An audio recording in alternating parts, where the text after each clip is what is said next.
If you want to get in on the action, we want to hear from you. Email us at faderoutemail@gmail.com with your questions, comments, picks, segment suggestions, you name it. We want to hear from you. We're on Instagram too. Slide in our DMs at Fade Route Podcast. Get at us. Welcome to the Fade Route with D and Z. Here are your hosts, D and Z.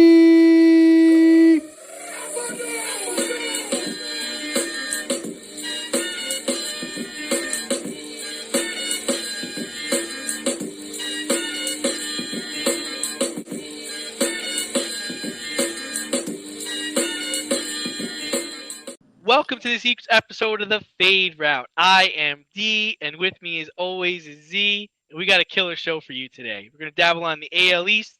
We're going to talk about the first no-hitter in Padres history and what the Falcons should do with the 4th overall pick in the NFL draft. But we begin today's show with the Braves getting hosed on Sunday Night Baseball. Alec Bohm was called safe, sliding into home in the top of the 9th inning, but replay showed he clearly never touched the plate. The call was reviewed by New York, and ultimately the call was upheld. Z, what is the point of us having replay in professional sports if we still can't get the calls right? Well, first off, glad to be here as always. And second of all, we wouldn't have a show without stupid bullshit like this. So, he still hasn't touched home plate. I get the idea is clear and irrefutable evidence. Could he maybe have touched the very tip of home plate? Just the tip. I'm talking about just the tip of home plate. Maybe? And from the angle I saw, did Travis d'Arnaud actually tag him? Even so, if that's the case, the game should still be going on. But it's supposed to be clear. It's supposed to be incontrovertible proof. That particular play is a microcosm of replay in general, is that if you got to slow it down that much, what the hell's the point? Same thing with the Michael Conforto hit by pitch. That's another thing. That was crazy. Dude, that is a different thing altogether, because that particular play, you can't challenge it because of the legislation of the rules. So it's 6 of one, half a dozen of the other. It's an issue of getting the call right, and the other one is legislating so that either none of it is reviewable or all of it is reviewable. Until then, get rid of it. Workshop this, bro. It's not ready yet. So wait a minute. So you're actually telling me that we have to thank Rob Manfred for not being able to view a replay and call it correctly? Because if it wasn't for his incompetence, we wouldn't have a show? And that is the one instance where I would compliment Rob Manfred. In our production meeting, I said, we need to have an intervention today. Like, Rob Manfred, Booby, between the replay issues, the state of the game, the runners on second, the 7-inning doubleheaders, which are growing on me, but still, the runner on second and extra innings, the new Atlantic League rules that they're kind of workshopping, moving back the rubber a foot, or, pulling the DH when the starting pitcher's dude, we got to come to Jesus right now. Stop fucking with the game, please, and thank you. It is starting to not resemble the game that you or I grew up on.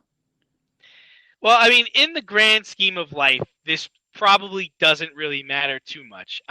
They do play 162 games. However, this was a division game. The Braves did get the chance to bat and did get the chance to score and did get a chance to, tie the game or maybe even possibly win the game.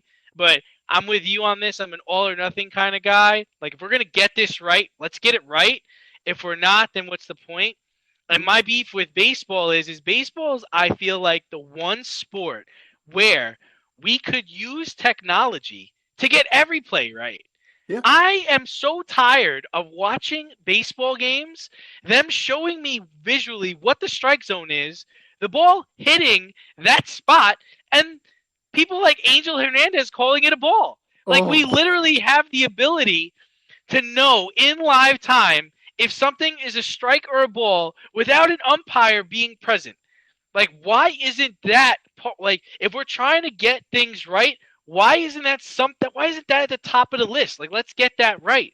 And as far as them botching a replay, this it's useless. Get rid of it. It doesn't work. The whole point is to get the plays right, to not cost people jobs, to not cost people games. And I don't know who was reviewing it that night, who wanted to go home, who didn't want to go into extra innings. But, dude, that was too oblivious. At least if he touched it and it was close, we could all say, all right, it's kind of a close play. All right, I'm over it. But he didn't even touch the plate. I mean, and it's a Sunday night primetime game between two division rivals. Could it get any worse? Who was the first name I mentioned when you brought this up in the production meeting? Matt Holliday. Matt Holliday still has not touched home plate. Yes. From 2007. 2007, they've been dealing with this. That was a playoff game. Like, I mean, that's the one way it could get worse, is if it decided a series. And that got essentially, it jump-started the Rockies and started the whole Rocktober thing. Ultimately, the Red Sox put that shit to bed. But the wrong team won because the game should still be going on. It's 14 years later. Like, most of these guys retired. I mean, the other thing is some people are like, okay, this was a division game. We could fix this. They're going to play each other like 10 more times. Why not just have them pick up where they left off? No. I don't have a problem with that. What's the problem with that? Like, we have a chance to right this. Like, isn't that the point of replay, is to right the wrong? You can still right this wrong. You can still say, okay, yeah, we missed this.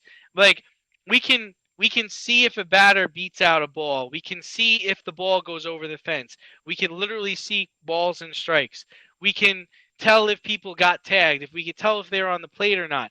Baseball is foolproof. It's not like basketball where it's a lot of like, you know, how do I really feel as a ref about this play? Like, oh, did he really give him the body? Did he really bump him? Oh, both their hands are really touching the ball as it goes out of bounds. Like, in basketball, it's more about the ref's feelings and really what he sees. And in football is just all jacked up because they've got so many rules on when you can use replay and when you can't. Just like, guys, get rid of it. Get rid of it. There's no point. Why are we trying to get right some things and wrong some other things? We're more concerned about the weight of the football than we are if somebody gets obliterated before trying to catch a pass. Yes.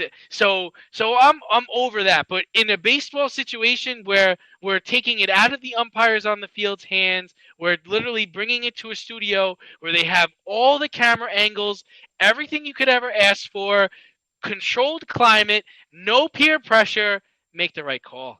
There's no peer pressure. There's no peer pressure when you send it to New York, but who's looking at it? Another Major League Baseball umpire.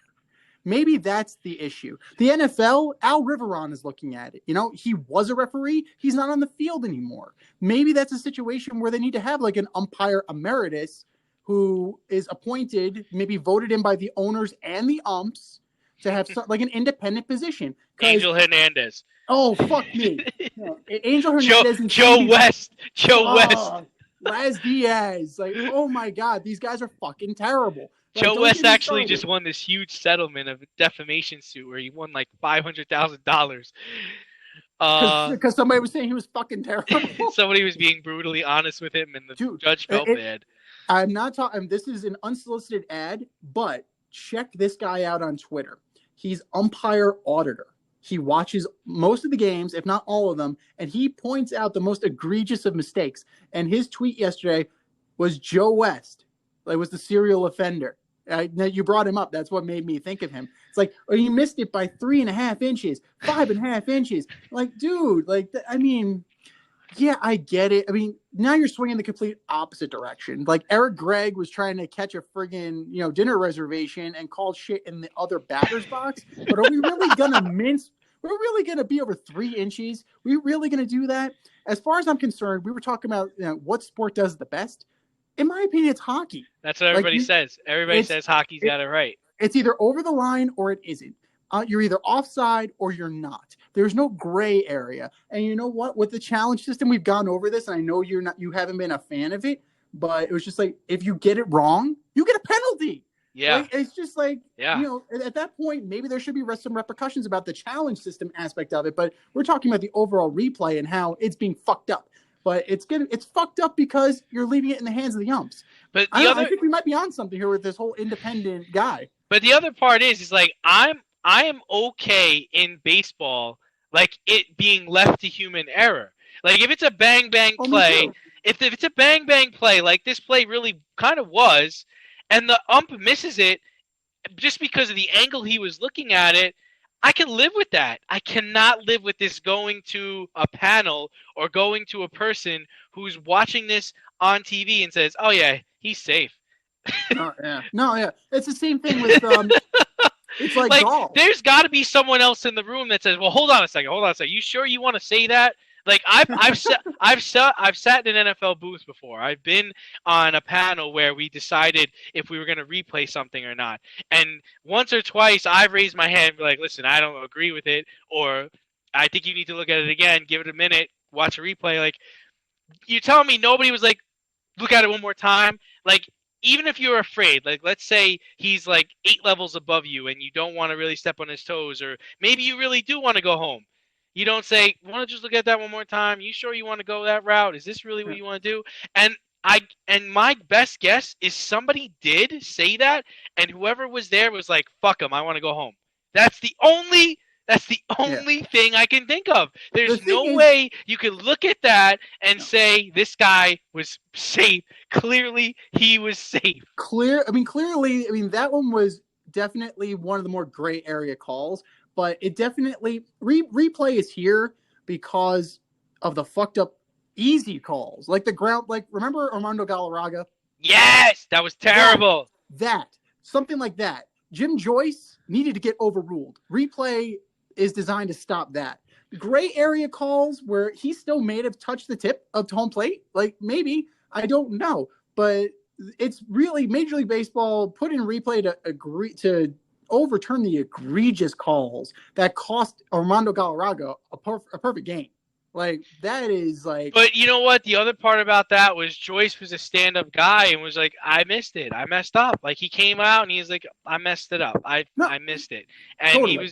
He was a stand-up guy about it. So I'm not gonna badger him and belittle Joyce because he's a stand-up guy and came out and said he missed it. And I'm okay with that. Like, I'm okay with you missing it in lifetime. But what I'm not okay with is this thing going to a replay in New York, people looking at it and being like, "Yeah, he was safe." Yeah, that was bad. You can't help but smile when you see a balloon. The simplest occasion is a party. Westchester Pop Stars, located in New Rochelle, New York, offers balloon styling and decor for all life's events. Birthdays, anniversaries, weddings, showers, school and corporate events, store openings, or just because. Westchester Pop Stars takes balloons and shapes them into works of art, creating decorative installations for your special occasions. No event is too big or too small, and their custom personalization service is top-notch. Westchester Pop Stars is a private studio, quickly expanding. In-person consultation is by appointment only. Send an email to westchesterpopstars@gmail.com for more information or to schedule an appointment. No need to hire an event stylist. All you need is balloons. Currently servicing Westchester, Putnam, New York City, and Connecticut. To find Westchester Pop Stars, search for them on Instagram, Facebook, or Google. But speaking of no-hitters, since we brought up Armando Galarraga, let us speak the name of not only the first no-hitter of the season, but the first no-hitter in San Diego Padres history. Joe Musgrove of El Cajon, California, had the cojones to pitch a no-hitter on the road against the Rangers. 9 innings, no runs, 10 strikeouts, and the only reason it wasn't a perfect game is because he hit Joey Gallo. Is that a bigger deal than the Fernando Tatis Jr. injury, where it looks like he might miss an indefinite amount of time with this shoulder problem? Well, I think anytime you pitch a no hitter, it's a big deal. So I'm gonna give it to Joe. Hats off to him, hometown guy, uh, and just over the moon for what he accomplished there. And I believe who's the catcher? It was Caterini? Who was the Caratini, yeah, Victor Caratini, yeah. Caratini who caught the no hitter last year by a Cub? So he's caught like Mm-hmm. back to back no hitters. Um, yeah, super happy for Joe. And the whole thing with the Tatis Jr. I think this is a big problem. Like they're trying to get him back into the lineup by Friday. Listen, Yeah. I've had a partial tear of my labrum before, and it is painful. It takes your breath away when you reach out or put your arm in a position that maybe you're trying to throw a ball or trying to extend yourself. Now, granted, it is his left arm, so he partially dislocated it. I didn't even know he could partially dislocate something. And he partially tore his labrum. I think this is a problem. I think they've invested a lot in this guy. They might want to think about just sitting him down. Agreed. Slow your roll here. He's still a kid. And granted, yeah, it's his non-throwing shoulder, but you know what? You still need two arms to hit. So at the end of the day, this is going to bother him for a while. And would you rather he heal his labrum or rush him back and it's a full tear? And now he's got Tommy John and he's out for the year. Like, or do you really want to risk that with a guy you just signed to a monster contract? I get the expectations.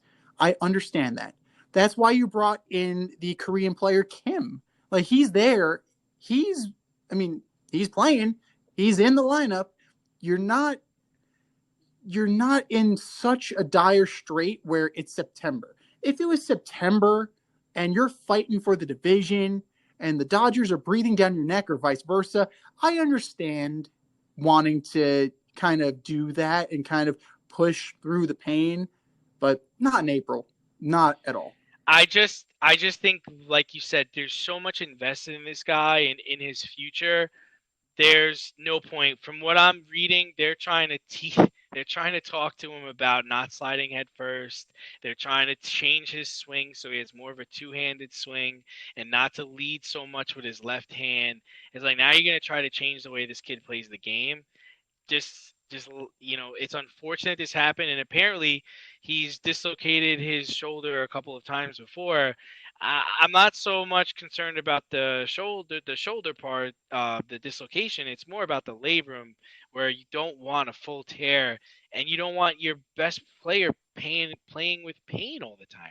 No, So, totally. and it's like you said, they have a person there that can maybe fill in, and even if the whole thing is what's good about labrums is you can heal it by resting it. If you rest it for a long enough period of time, it does tend to heal, but everybody's timetable on that is different. No, absolutely. Everybody is different, but it's one of those things that I didn't hear that report, but it immediately triggered a story that I heard years ago. You remember when the Mets brought in Kaz Matsui Yes. and Jose Reyes got hurt? Yeah. They tried to reteach him how to run on the fly so that his gait was different, is because he kept getting hamstring injury after hamstring injury after hamstring. Like, that's the same thing. You're going to change the way this guy plays to the point where he doesn't know whether he's coming or going. I don't think that's necessarily something you need to do. I mean, just let the kid be him. Like you said, dislocations happen all the time. A couple of years ago, Michael Conforto dislocated his shoulder, and he hasn't had a problem since. But he had a problem in college, and it flared up again. These things happen. You pop it back into place as long as there's no structural damage. You kind of have to live with the situation. With this, thankfully, it's not his throwing shoulder again, but I think you're just going to, don't mess with the kid. Just let him rest up. And the more important thing is to teach him when to, kind of back off a little bit on going all out with your hair on fire. I think that's a little bit more important because you have guys who fake hustle. He seems to be really hustling, And you don't need to hustle on every single play. Yeah, Like, I hate to sound like that, but you don't have to do that. You know what? It kind of reminds me of like Bryce Harper in the beginning. Remember, Bryce Harper was wild in the beginning. Like he's Yeah, running into walls, his helmet's coming off, he's running all over the place. So it's a little bit. It's kind of a little bit of that. So I mean, I think he needs. I think he needs to maybe take it down a notch. But one team that's not taking it down a notch is the Blue Jays beating up on the Yankees. Yankees lost again today. They were almost swept by the Rays over the weekend. Surprisingly, the Red Sox are in first, mainly because JD Martinez. We're going to talk about that later in the show. 9 in a row. And the Blue Jays are showing that. Our predictions could be right, but what do you make of the Yankees' woes and the current state of the AL East? Well, you're never as good as you look, and you're never as bad as you look. The Yankees are 5-7 right now. They're in DFL in the AL East. I don't expect that to continue. What bothers me, the pitching is solid. It's been interesting how solid the pitching has been. Behind Cole, it's still an adventure. But the bullpen's been decent. Hitting they are thoroughly mediocre. They are 19th in the league in runs, 15th in batting average. Yeah, batting average, antiquated statistics, whatever. They still keep track of it. So they're literally the middle in batting average. They're not getting on base. They're at 320 on base percentage, and they're slugging 367. The New York Yankees, the Bronx fucking Bombers, they are slugging 367. So the offense is anemic, to say the least. Garrett Cole is turning into Jacob deGrom, but Jacob deGrom is used to it by now, so hey, whatever. Stanton, meh. Judge, meh. LeMahieu has been struggling like that. I mean, you were concerned about that when he signed the contract, so definitely right. I get that. Gary Sanchez has his head up his ass, but Gary Sanchez always has his head up his ass. He got caught in between on advancing on a pass ball and got gunned down. Like, dude, what? Your ass is anchored to first base. Like, don't even think about it. Where are you going? I don't know. Like, Luke Voigt coming back isn't going to help the issue with this team. It's too right-handed. It's too power-laden. We can go on and on and on. I feel like we've mentioned this at least 15 times. This is our 34th episode. We've mentioned it like 20 times how the Yankees are too right-handed and they're too power-laden. And at this point, you're going to have to, you're going to have to get rid of some of these guys. And if they turn into something somewhere else, then they do it. Like, just, you need to make fundamental changes on this team, Brian Cashman. Listen to my voice. I think there's more at play. I think it's really the batting order. I think we both were trying to figure this out over the weekend. So, like, if Gary Sanchez was batting in the 3-hole and hitting as bad as Aaron Hicks, the Yankee fans would set this man on fire. Like, what? Why is Aaron Hicks get a pass? Why did he lead off today? Why is Brett Gardner on the Yankees? Why is Brett Gardner batting third? Why does DJ LeMahieu lead off? Hicks, Judge, Gardner. This was the lineup today. Hicks, Judge, Gardner, Sanchez.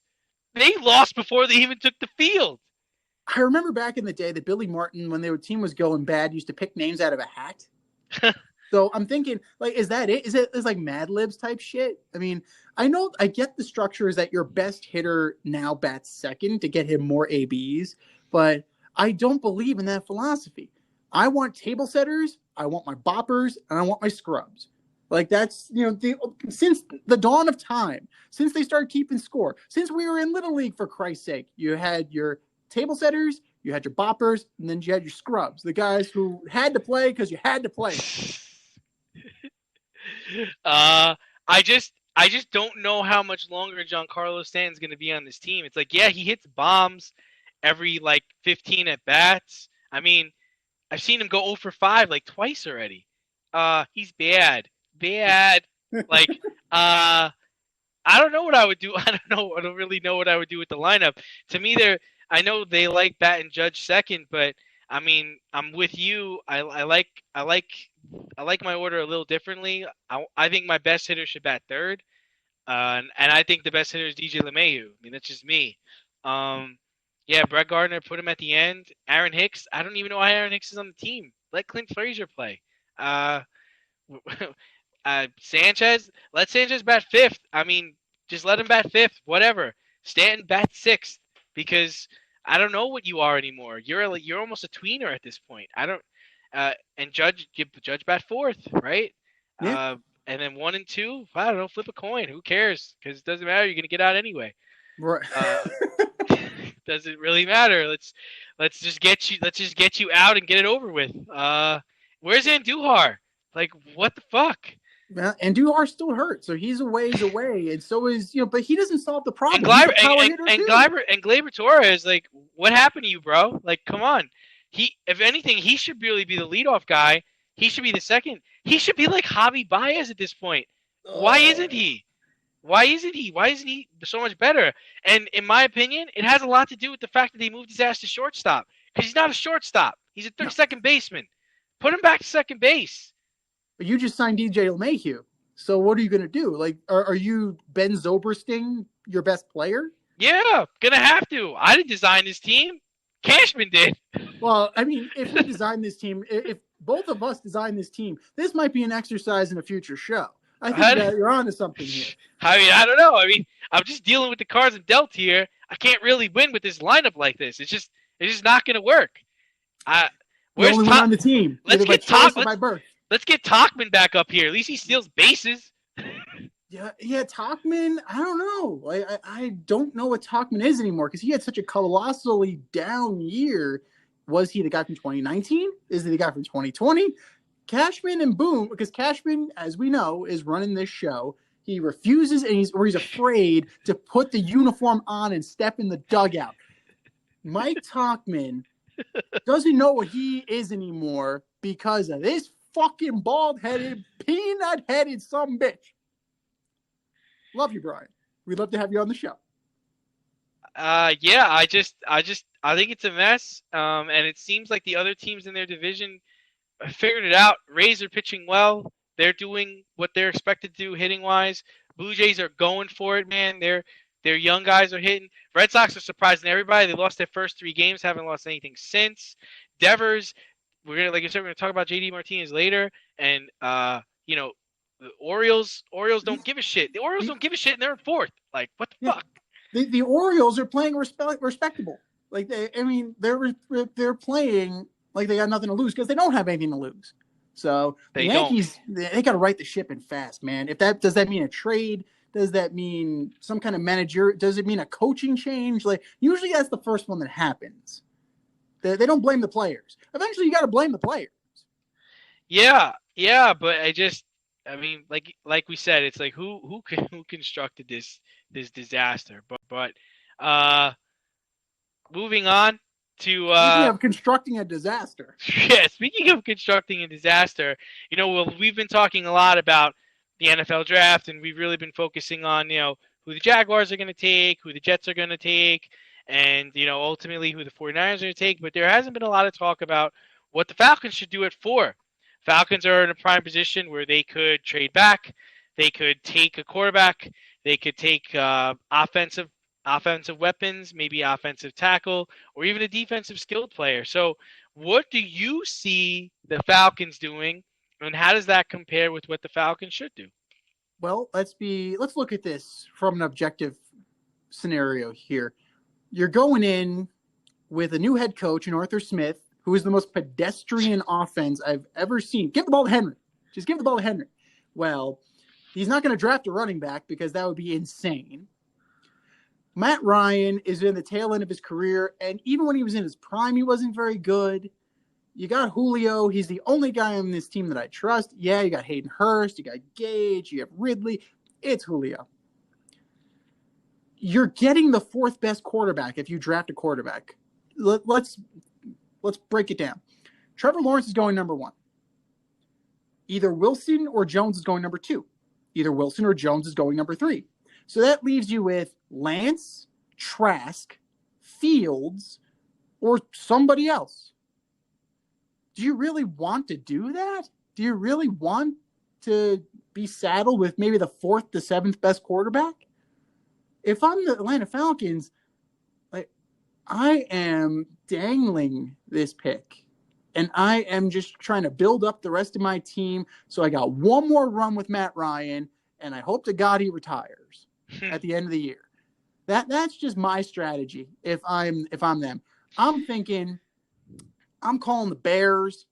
Maybe Tariq Cohen. They're suckers. Yeah, exactly. Give me Tariq Cohen. Give me Tariq Cohen and a package of picks, and you can have the number 4 pick. Maybe that. Call me crazy. That solves my running problem.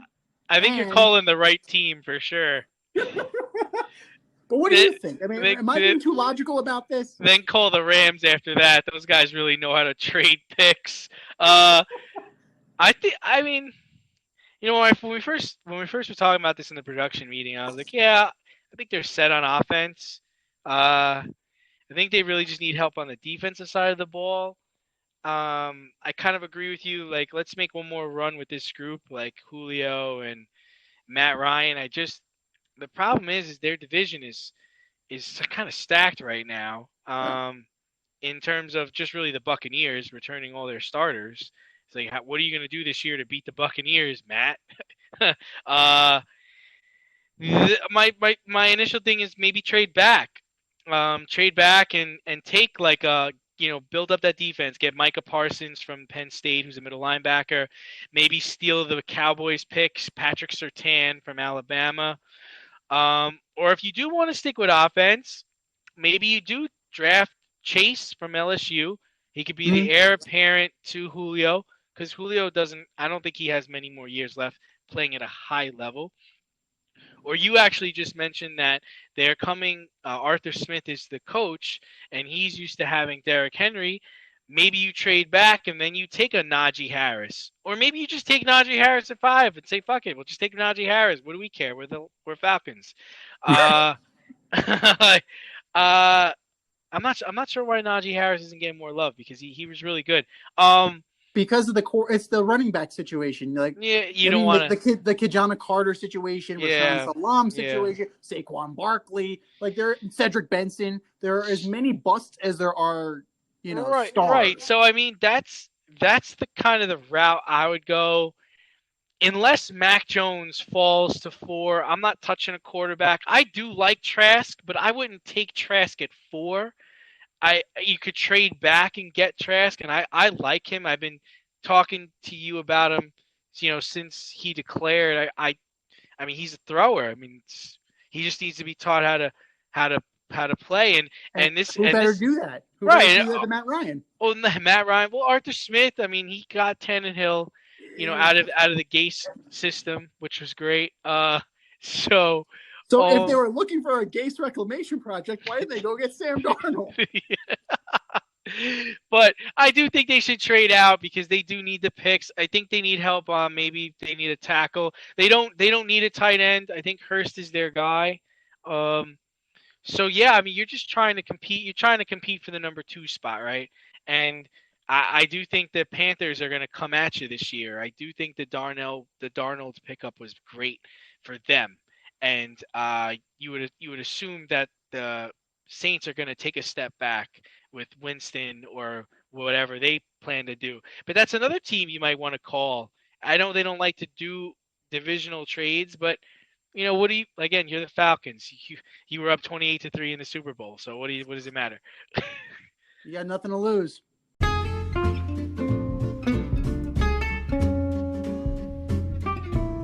I'm getting hungry over here.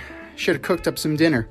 And if you're looking for a new cooking show to binge, check out As You Eat It on YouTube, hosted by me, Chef Z. I invite you into my home and show you what and how I cook when I'm off the clock as a chef instructor. You're going to learn fun recipes and creative methods to empower and inspire you in the kitchen and take it to the next level. Cook how you want to cook, eat how you want to eat as you eat it. That's As You Eat It, available only on YouTube. AZ, you eat it. Check it out, and let's get cooking.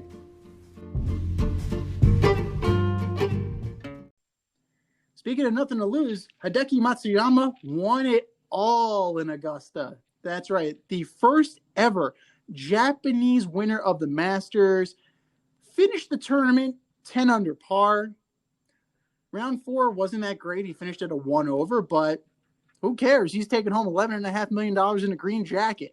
So, Dustin Johnson didn't have the best of weekends. You have 3 Americans. You had Will Zalatoris, Xander Schauffele, and Jordan Spieth finishing in the top 5, along with John Rahm, who finished the tournament at a 6 under par. So, congratulations to Matsuyama, or did he just capitalize on a situation? No, I mean, he had now. I mean, even though the Masters was Sunday, we feel like we need to talk about it. It is a pretty big deal. It's we're an all around sports show here. Absolutely. I think it was a great accomplishment by him. First Japanese born male golfer to win a major championship. Japan is funny enough is the second largest golf market in the world. I didn't even know that. Johnson missed the cut. He basically won this thing on Saturday. He shot a 65 on Saturday. That's just super impressive.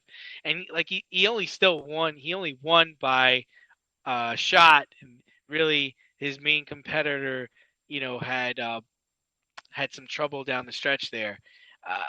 I'm thinking this could be a big thing. I'm not saying he's the Tiger Woods of golf here, but he could really open up the Japanese market a little bit more if he can stay on a roll. He's been a top golfer for almost 10 years now.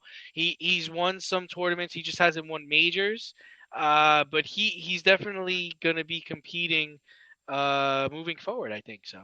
Well, I mean, we've seen this before. The one-hit wonders. You've seen your Charles Schwartzels, your Danny Willits, your Angel Cabreras. You've seen a bunch of guys that this is their only major that they've won. So it's up to Matsuyama to kind of stay out of that. So definitely, he's got the opportunity to really kind of extend his career and just kind of build upon this. So he's a solid golfer. He's not somebody that, just came out of nowhere. So I think his career will be fine, but you gotta start looking at some of the other guys like Rory McIlroy. What the fuck are you doing, man? You thought you were gonna play well. Like, but everybody thinks they're gonna play well. I mean, Spieth actually played well. Spieth was up there.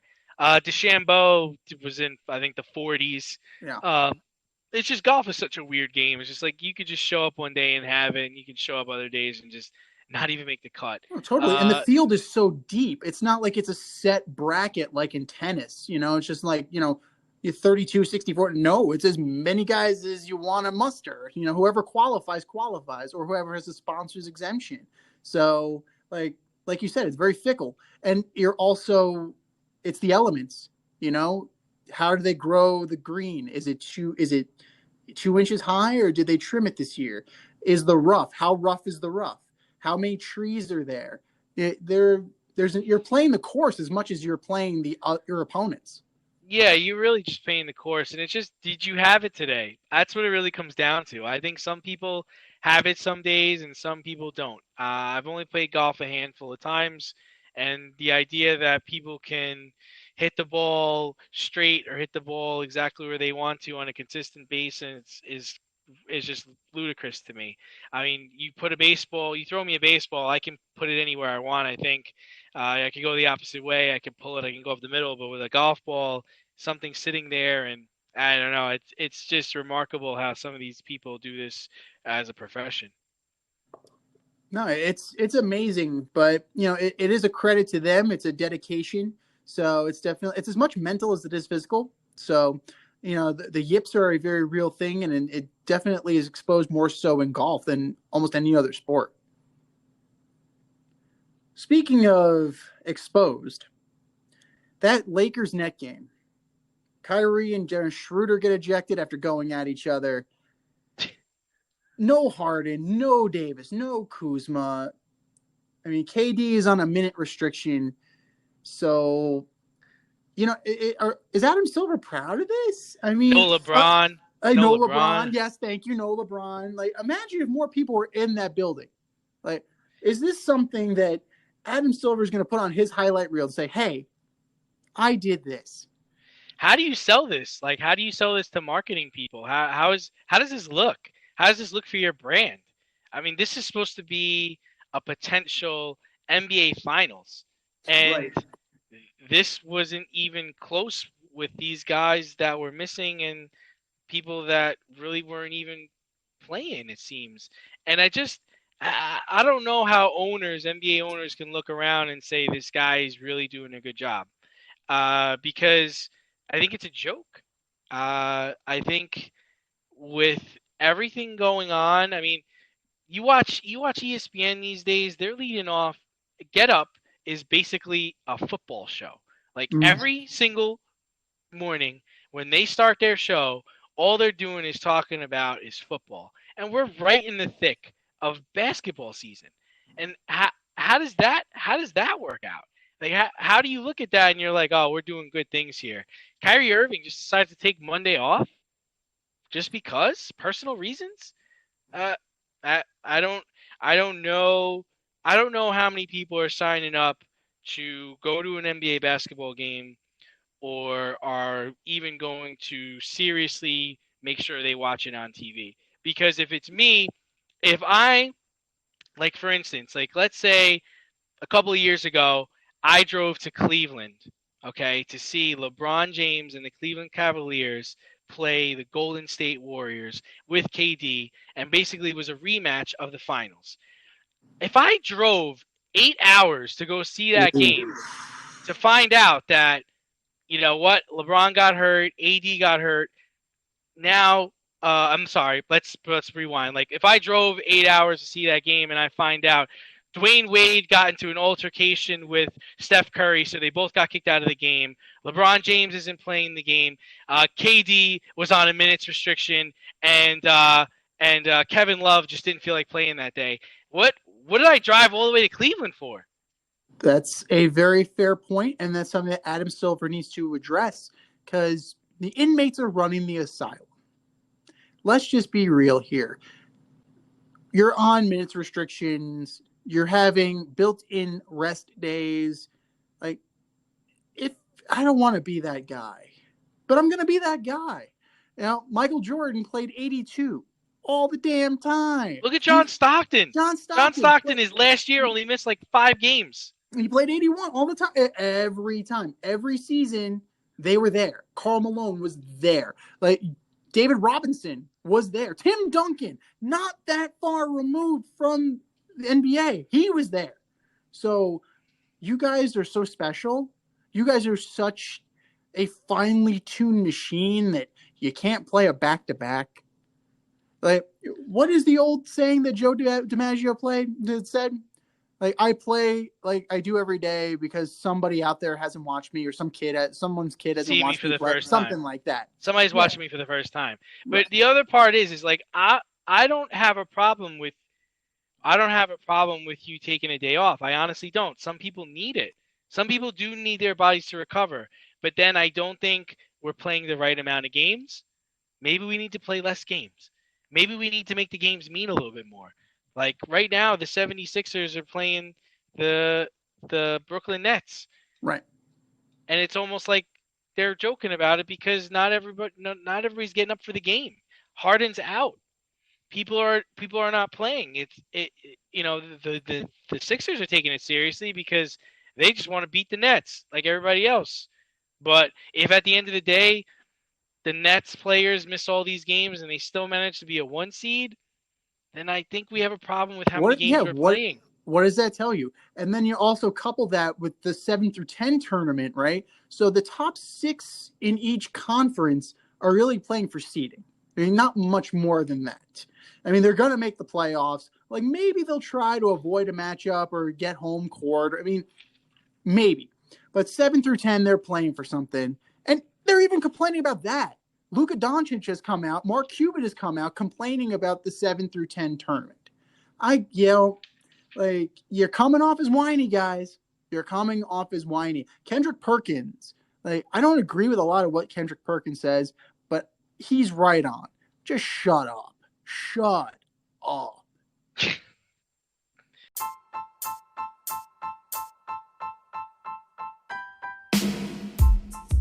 It's time for the mail route on the Fade Route. If you want to join us, email faderoutemail@gmail.com. Questions, comments, picks, you name it. faderoutemail@gmail.com. All right, boys and girls, we've got a fresh batch of emails for you guys. And remember, if you want to be on, hit us up at faderoutemail@gmail.com, and you, yes, you, may be featured on our show. The first email comes from Donnie in Prince George, Virginia. Welcome back, repeat emailer. Hey guys, Henrik Lundqvist tried to come back and he's shutting it down this year. At this point, shouldn't he just retire? Yeah, I feel bad, but I mean, when you're messing with your heart, I mean, that's kind of serious. I think he should have maybe walked away a few years ago. I felt like he really hurt those Ranger teams down the stretch. In his heyday, he was averaging, 2.4 goals against. The last 3 years, it's been hovering around 3. His career save percentage was around 918, and right now it's around 909. I understand what the Caps were trying to do by taking him, right? They were trying to land a veteran goaltender for the playoffs, and I just think his days are over. If he called it quits today, he is a without a doubt Hall of Famer. Wow, you think that highly of him? Huh? I think that highly of him. He single-handedly carried a franchise on his back out of the lockout and made it relevant again. So, as far as I'm concerned, congratulations, Mr. Lundqvist. You deserve to be a Hall of Famer. Anything you do after this will only sully your legacy. I get it. You want to come back. You want to chase that cup. That's what you were doing this year. Let's be honest. Only half of it was trying to stick it up the Rangers' ass. The other half was selfishly motivated. You got your Vezina. You're a 2-time All-Star. You're a legit legend. Just go. No one will think any worse of you. Just go out now. It's okay. Email number 2 comes from Mike in Chicago. All right, here we go. Julian Edelman retired. How will you remember him? It's a fantastic question. Yeah, I mean, I got a couple of things to say about Julian. I'll remember him as a better version of Wes Welker. He basically studied under Wes Welker. He mastered that craft, and he did it way better. I will always remember the catch against the Falcons in the Super Bowl and his quickness over the middle of the field. Not bad for a 7th-round quarterback, One of the things that we were debating, offline was, is he a Hall of Famer? It's kind of tough because he has rings and he's number 2 all time in postseason receptions, and he's 25 ahead of the next guy. That's pretty impressive. A lot of people argue, well, if Hines Ward's not in the Hall of Fame, then Julian Edelman shouldn't be in the Hall of Fame. I don't know if that's an argument that can be made. I think it's possible. We'd have to see how it plays out the next couple of years, but he's retiring top 5 in postseason receptions, and some of the guys he's surrounded by are definitely Hall of Famers, such as like Reggie Wayne, Jerry Rice, and Rob Gronkowski. I don't know if Hines Ward is an accurate player comp, personally. I mean, he played, 70 more games. So, it's one of those things that the numbers are going to be in Hines Ward's favor. But, yeah, I don't think Julian Edelman's a Hall of Famer. He's a very good player, but that's the whole thing. The New England Patriots system had one great player and a bunch of good players, and that's what made the system run. Like, Gronkowski kind of outkicked his coverage because nobody knew what he was going to be out of Arizona. For Julian Edelman to come in as a 7th-round pick and do what he did, that's great. Good. That you had a wonderful career. That catch against the Falcons is one that's going to be remembered. Unbelievable. Unbelievable. Super Bowl champ, failed his physical, and they released it. I think he also had a pass against the Ravens in the He AFC did. Championship game one year to Danny Amendola, which was phenomenal. Danny Amendola, who's like another lesser version of Julian Edelman. He's like the Dollar Tree Julian Edelman. Right, So, right. I mean, solid player, unspectacular numbers. I mean, only 36 career touchdowns. Like, let's be real here. In a results-based industry, like, that's pretty surprising. I didn't realize it was that low. But ultimately, he'll be remembered fondly, especially in Pat's Nation. And I don't know. I just got this feeling in the back of my mind that he's not done. You know, yeah, he failed the physical and he got cut by the Patriots. I'm sure he sent out a text to Tom before he decided I'm going to hang him up. Like it just feels too right to get the band back together. Wow, you're right about that touchdown number. That is significantly it's low, right? Low. Wow. Oh my God. I had to look that up. I was like, really? That's all? Holy shit. No, crazy. No, I don't think they really need him in Tampa. He's kind of like I don't think he can play anymore. It was funny because I think it was 2 years ago or last year, the Patriots are going to no huddle, and you could just tell he was exhausted because he was the only one getting open, catching the ball. And on one play, he literally caught the ball on the line of scrimmage. He tried to make a move, and he just fumbled the ball. And then somebody tackled him and then picked the ball up and ran it back for a touchdown. Like, he was just exhausted. You could only do so much. You can only be the one guy on a bad team, on a bad offense. So, like last year with Cam Newton, nobody's getting separation. So, like, he had to, and he had no touchdowns last year. So, like, maybe he sees the writing on the wall as much as the Patriots do. So, we'll see. Next up, we have a third email today from Chris in Albany. Guys, the trade deadline in the NHL just went down. Lots of trades happened. Which one will be the most impactful? I'm going to take this one first, if you don't mind. I really like what the Washington Capitals did, getting Anthony Mantha from the Red Wings. Proven goal scorer, granted, is for Detroit, best player on a bad team. But I like the haul that the Red Wings got. They got Jakob Vrana, they got Richard Panik, and they got picks. They got this year's first-round pick, and they got next year's second-round pick. Another trade that was really good was the Devils and Islanders trade. And, you never see interdivision, especially in between the Rangers, Islanders, and Devils. That's like almost sacrilegious. But when you think about who's running the Islanders, yeah, it makes all the sense in the world with Lou Lamoriello bringing in Travis Zajac and Kyle Palmieri. So, good job by them getting those guys.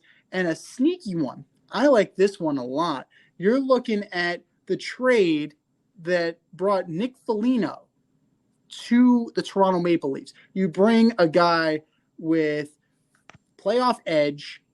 You bring in a guy who's captain of the team, so he has leadership intangibles. And on 50% of his salary. On 25% of his salary. So you're actually saving a little bit of money there. So all in all, like those three trades, I think were great. Yeah, I think there was a lot of action. I think there were a lot of winners and losers, but to me, the best trade was the Blue Jackets trading with the Tampa Bay Lightning, and Tampa Bay Lightning getting Savard.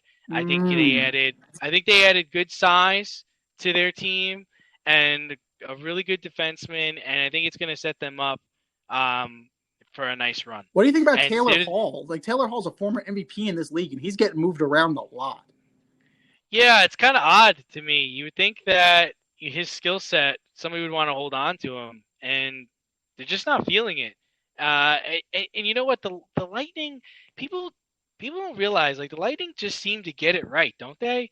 Like, they seem to be always competing, and they win. They win more championships than people realize. Oh, totally. I mean, they're always in it. So, the good thing about their team is that they're always tinkering to make it better and try and keep it under the salary cap. So, like, I like what they're doing. Hopefully it benefits them in the long run. They are the defending Stanley Cup champions. So we'll see how it goes. But they got to catch Florida. They're going to have the Florida Panthers are having a really good season, like as quiet as it's kept because it's the Florida friggin' Panthers. So we're going to see where that goes. And a bonus. All right, a bonus email, I'm gonna boys and read. girls. I'll read the last one. All right, so this comes from Brian in Colorado. So how good is JD Martinez? I feel like he has 20 RBI and he's batting over 500 and limited at bats. When is he going to slow down? Well, to be real, that's not his real stat line. He has 16 RBI and he's batting around 378 and 45 at bats. But this guy, he just lives to crush the baseball. He's constantly looking at his at bats. He's constantly looking at pitchers and the pitches he's getting. He's an animal.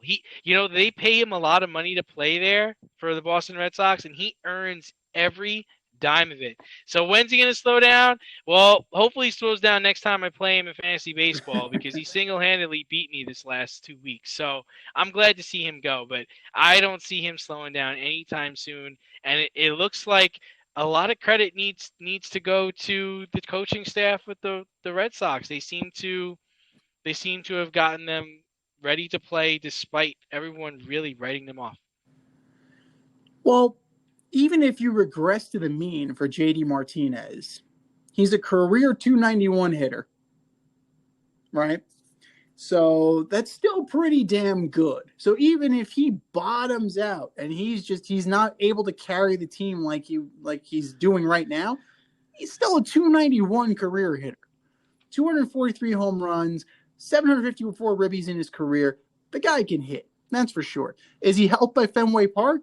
Absolutely is helped by everybody is helped by Fenway Park. So let's not go crazy here. But like I said before, you're never as great as you appear to be, and you're never as dog shit as you appear to be. So regression to the mean will happen pretty soon as, teams start to get a little bit more tape on him, see what his tendencies are this year and how to exploit those tendencies. Will it be next week? Probably not. But over the long haul, he's definitely not going to be as equatorially hot as he is right now. That's just the way baseball is, and that's what makes it the perfect sport. And remember, boys and girls, if you want to get on this segment with us, hit us up, faderoutemail@gmail.com. Hit us up on IG, Fade Route Podcast, or hit us up on Twitter, FadeRouteDNZ. If it's good enough, you might be on the show. Are you in need of air care maintenance or service? I have the company for you. Air Care Technicians.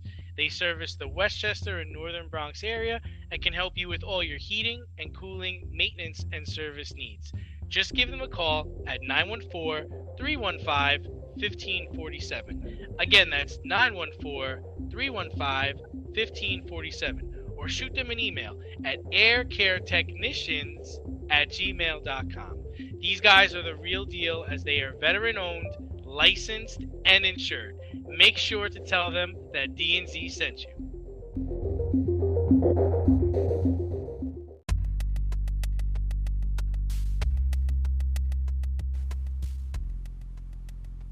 Order up!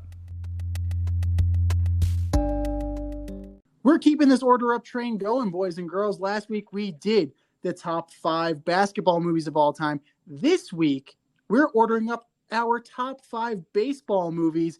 And I got to say, this was hard. So hard. This was so hard. This is hard. So what do you got? From 5 to 1, favorite baseball movie. All right, so it was so hard. All right, so at number 5, I have Major League 2. You and I can quote.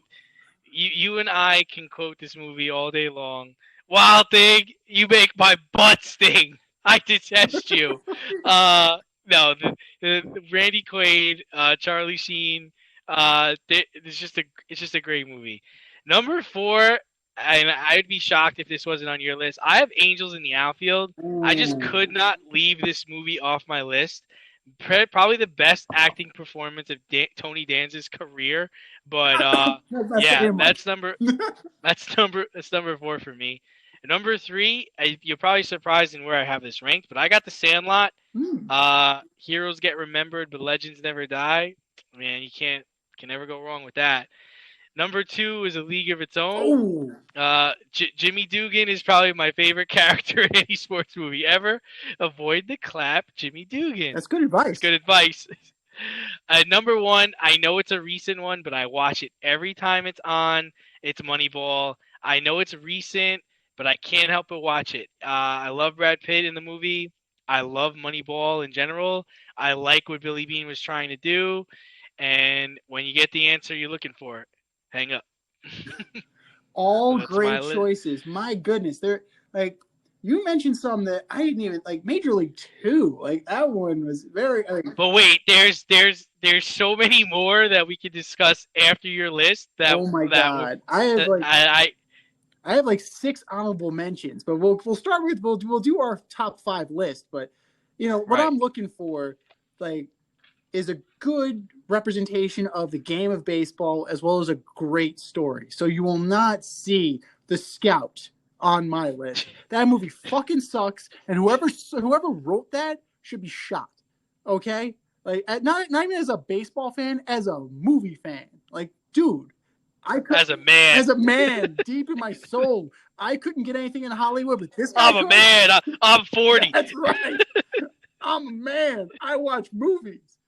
Number 5 for me is The Sandlot, actually. So as far as youth baseball movies, this one was hard. It was either, you have Rookie of the Year, you have Little Big League, you have Angels in the Outfield, you have the Bad News Bears, both versions. But for me, The Sandlot definitely edged it out. I liked the cast, and it's such an iconic movie that they're still doing reunions. Number 4, I have Field of Dreams. Like, there's nothing like. Okay, when I was a kid, this movie would not be on the list. It's slow. It's a character movie. Like, the baseball it's not about the on the field, but as a guy with daddy issues, you really can't go wrong with this movie with baseball as the backdrop for a father and his son. Like, number 3, A League of Their Own, great movie. Like, Tom Hanks, one of his best works, and Madonna, fully clothed, mind you, did a great job. Number 2, I got Bull Durham. Bull Durham is probably one of the most realistic baseball movies out there in terms of the grind in the minor leagues. Is the action that great? No. But as a story and the way it's acted, Costner did a great job. Tim Robbins did a great job. Susan Sarandon did a great job. All in all, I'm very pleased with that. And number 1, I know we like to quote Major League 2 a lot, but for me, Major League 1 is still the best of all time. This guy here is dead. Cross him off then. Like, such a good movie. You may run like Hayes, but you hit like shit. I probably quote that movie from start to finish right now. It's a timed show, so we're not going to do that, but like, you don't have Major League 2 without Major League 1, and that movie is it's perfect. Two movies that I tried to get on the list that I just couldn't was 61. Yes. And For the Love of the Game. Oh. Those are two. Those are 2 movies I just couldn't get them on the list. And then runners up for me was 8 Men Out. Oh, such a good movie. Oh my God, 8 Men Out. The Babe. Oh, with Goodman. Goodman. I know you think it might be silly, but I always like Summer Catch just because I remember the Cape League, and I remember that was one of my goals as a kid, was trying to get to play for the Cape League, and it just never happened. Yeah. You mentioned Rookie of the Year. Little Big League is a favorite of mine. It's not a top 5, but I try to catch it every time it's on. But man, there were so many good baseball movies though. And you're right, Field of Dreams is it's a top movie. Bull Durham is a really good movie too. I just it's not something I try to catch every time it's on. Like the ones I mentioned were like, man, if it's on, I want to watch it. Totally. It's one of those things that, and I'm sure your list has evolved from when you were a kid to now. You have a longer attention span. You have more of an understanding of the game. That's why Moneyball is probably number 1 for you. Like if this was 15-year-old D, Moneyball may not be your number 1. So, and that's the thing. Like, probably Sandlot or I was a big Angels in the Outfield fan, and 61. I really like 61. Like such a good 61 is such a good movie, even though we found out later on about Mark McGwire and crew, but still to see just really the story behind Mickey Mantle and Roger Maris, and then even Joe DiMaggio makes an appearance in the movie, like as not really Joe DiMaggio, but the story behind the relationship Joe DiMaggio had with Mickey Mantle and Whitey Ford, his involvement in the whole thing. It was just, it was cool to see that, on the screen. And not even and we're not even discounting some of the older baseball movies too, like Bang the Drum Slowly. Another great movie. I mean, Robert De Niro as a catcher, it's just like, okay, like that's the thing. There have been so many that you can't even, like Cobb, the HBO movie for Cobb is a good one. Another good one. Just like, Cobb's a good movie. But we can talk about this right now. And we can come up with like a dozen more that we didn't even put in our top 10s, let alone top 5s. How could you not get romantic about baseball? I mean, it's just what it is. It's perfection. And if you disagree with us, or even if you agree with us, hit us up. faderoutemail@gmail.com. Hit us up on IG. Hit us up on Twitter. Let us know. Did you like it? What's your number 1? No wrong answer. No wrong answer. Thanks for tuning in tonight. You can catch our podcast every Wednesday nights on the Anchor, Spotify, or other outlets where you listen to your podcasts. Until next time, stay faded, everybody. Thanks for listening to this episode of our podcast. If you like what you heard and want to hear more, be sure to like and subscribe on your favorite podcast platform. Rate us 5 stars, leave us a review, turn on subscription notifications, and tell your friends. Spread the word, spread it wide.